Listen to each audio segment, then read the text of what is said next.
Sonder. You're sitting in traffic and you glance over at the car next to you. There's just some random person in there, completely in their own world.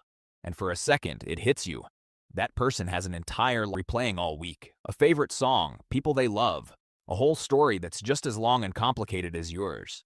And that feeling is called Sonder. It's that moment when you realize that every single person around you is living a life that's just as full and real as yours. It sounds obvious when you say it out loud, something different. It usually hits in crowded places. Train stations, busy streets, airports. Your brain tries to actually grasp that every face you see is a whole person, and then it comes that's hard to describe as either good or bad.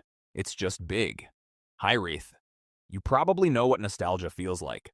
That warm version of it that goes a step further, where you're not just missing a time, you're missing a place, or a feeling, or a version of your life that doesn't exist anymore. You're actually missing doesn't. You can go back, but it won't be the same. In Welsh, they call this hyrith. It's a longing. Speakers will tell you it genuinely doesn't translate into English. Not because they're being dramatic, but because we really don't have a word for it. People feel it for their childhood neighborhood after it changes, for the early days of a relationship, for a summer that felt like it would last forever. There's a grief to it, even though technically nothing bad happened. Things just moved on, and somewhere in that gap, Hiriath lives. Limerence. You know that phase early on with someone you like, where your brain basically stops working? You've had maybe 2 real conversations with this person, to admit. When they do message, there's this little rush that doesn't make sense given how little you actually know them. That's not just a crush. A psychologist named Limerence. What makes it different from just liking someone is how involuntary it is. You're not choosing to think about them constantly. Your brain is just doing it, over and over, and it doesn't stop until it gets the information. Because the real thing Limerence is after is reciprocation. It's not just about the person, it's about whether they feel it too. Gets read into. A fast reply means something.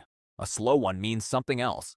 The moment the uncertainty disappears, either they like you back or they don't, the feeling tends to fade pretty quickly, which tells you a lot about what it actually was.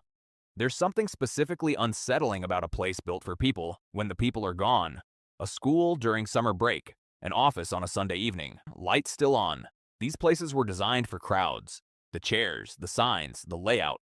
All of it assumes people are supposed to be there, and when they're not, something feels off in a way that's hard to explain.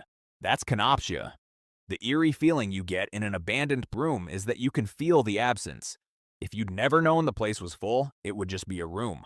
But because you know what it's supposed to be, the empty, people get the same feeling from old social media profiles that haven't been touched in years, or home videos of people who have since died. The structure is still there. The person isn't. And that gap creates something symbolism. There's a reason so many people say they love rainy days, and it's more specific than just liking the look of rain. When it's properly pouring outside, loud enough to hear, bad enough that going out would be miserable, and you're inside, the outside world and all its demands, and in that, there's a kind of permission.